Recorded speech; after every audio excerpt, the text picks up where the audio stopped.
points in this video: understanding what a caloric deficit is and how to use it to benefit that waistline. Number 2, experimentation, knowing that it's okay to go up and down on the scale. Okay, be okay with experimenting. It's not gonna happen in a day. 3, carbs are not your enemy. Carbs are fine, babes.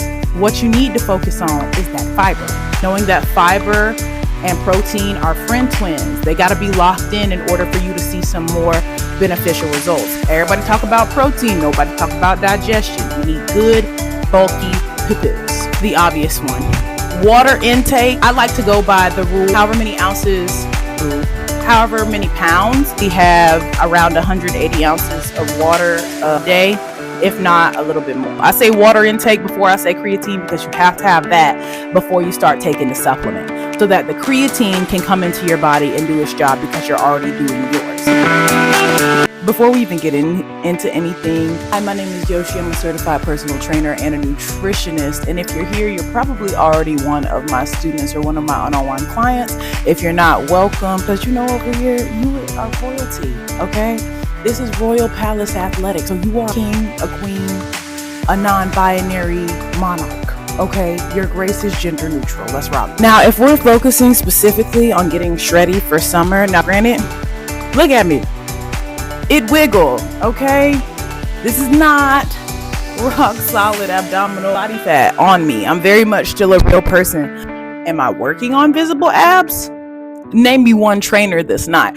But you know, sometimes you get overwhelmed and possessed by the power of big backery.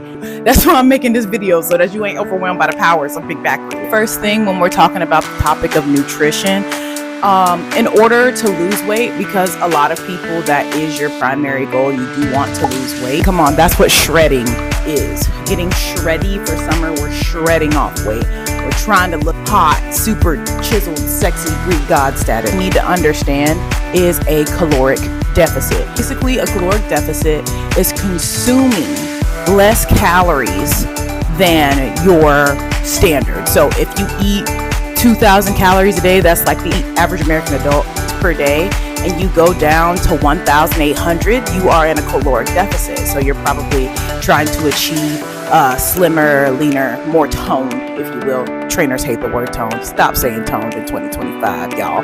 You want muscle, okay? That's what it is. You don't look skinny, it's muscle poking out. Pay attention to what we're eating already. Put any of my one-on-one clients into a deficit.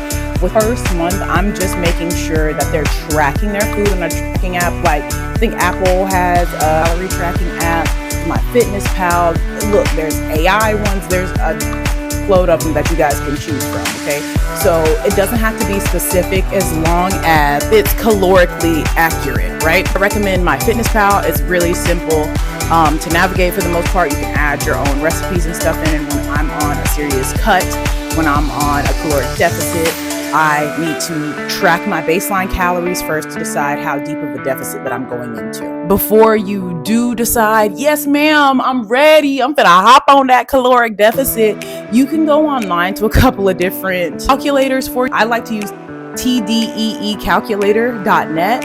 Help me find out what would be beneficial for me. Put in all the information you ask the questionnaire. It tells you your total daily energy expenditure, and then you can sort of build your calorie deficit off of that, of course. Which leads me to my second point: experimentation. Listen, not everybody's body is the same. Not all of us are built the same way. Be okay with experimenting. Once you find out this information about energy expenditure, how many calories you're eating, tracking your calories while you're in a deficit, so that you can make sure that you're reaching your goals appropriately. It's important to be okay with knowing that the first time you do it, you're probably not gonna nail it. That is, unless you have a coach, a professional who's certified in this stuff. I've been waiting to talk about this pretty much since I became a PT, because it makes me mad. We're getting beside yourself, so let's take it easy, okay? The Zennial. I'm TT is the point that I'm trying to make. And when I grew up in the early 2000s, this misconception that carbs are your enemy. Here's the truth about carbs. They're your primary energy source for optimal performance and brain function. Carbs turn into glucose when it's being processed by the body. Your brain needs glucose to think. You need carbs. Finding that right balance of carbs is very important. Again, back to my experimentation point. Complex is always going to do better for you than simple carbs. Think about it this way: sustained energy over temporary energy. I'm finna get mad at me with this one because you already know it. You need to be drinking water. And I'm guilty of this too. I love a potato chip bag. Hate to see me coming. And no, I'm not talking about no air fried chip, no sun chip. I hate sun chips, actually. Disgusting. I'm not talking about like a healthy for you, a Quest chip, wild chip that's actually made out of chicken. No, I'm talking about a good old fried salt and vinegar potato chip. As much as I love them, I know that they aren't going to serve me as far as complex carbs. Things that take more time to digest are better for you as far as the carbs are concerned. But know that it's okay to have carbs and that carbs aren't your enemy. I'm finna get mad at me with this one because you already know it. You need to be drinking water. I know.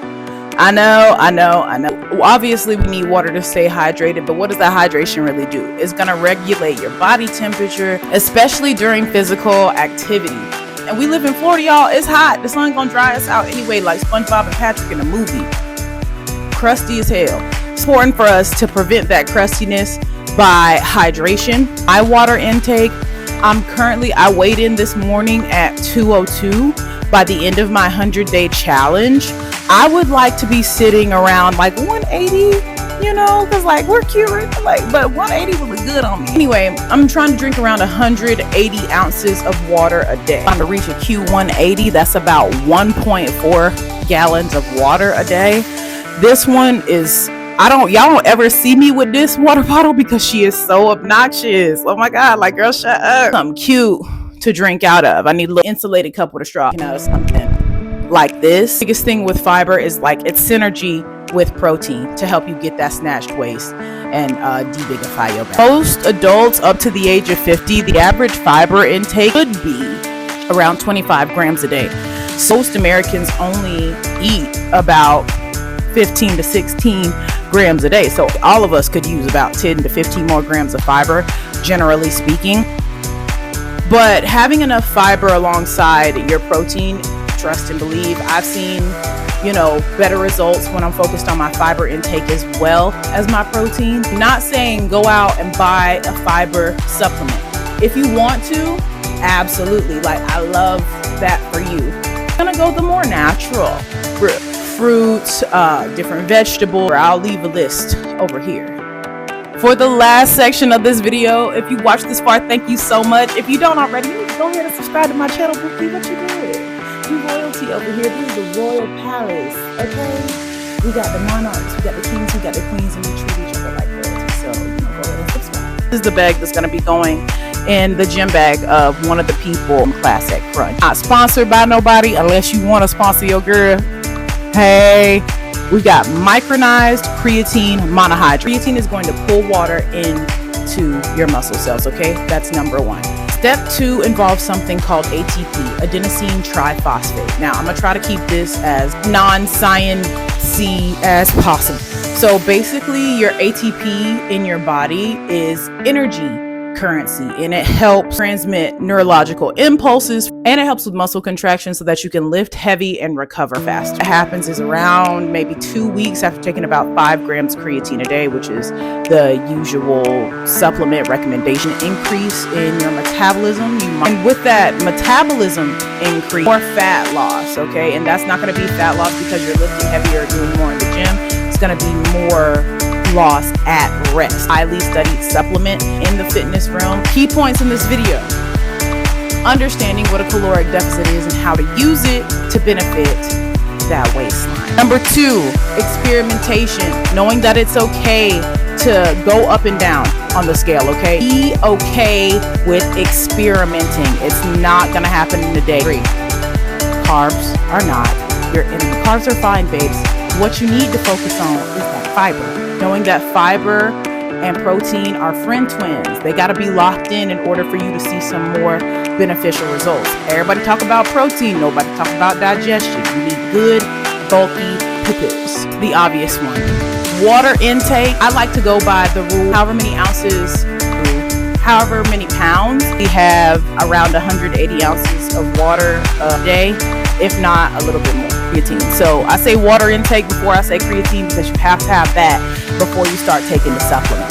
Okay, so make sure that your water intake is as up as it can be so that the creatine can come into your body and do its job because you're already doing yours. Nutrition video isn't to be like you have to do these exact things in order to lose weight. This is just something that I would really share in more intimate detail with my one-on-one clients, information that people may not know. So that's exactly what I'm here for. So if you stayed throughout this whole video, oh my God, thank you so much. I'm so happy you're here.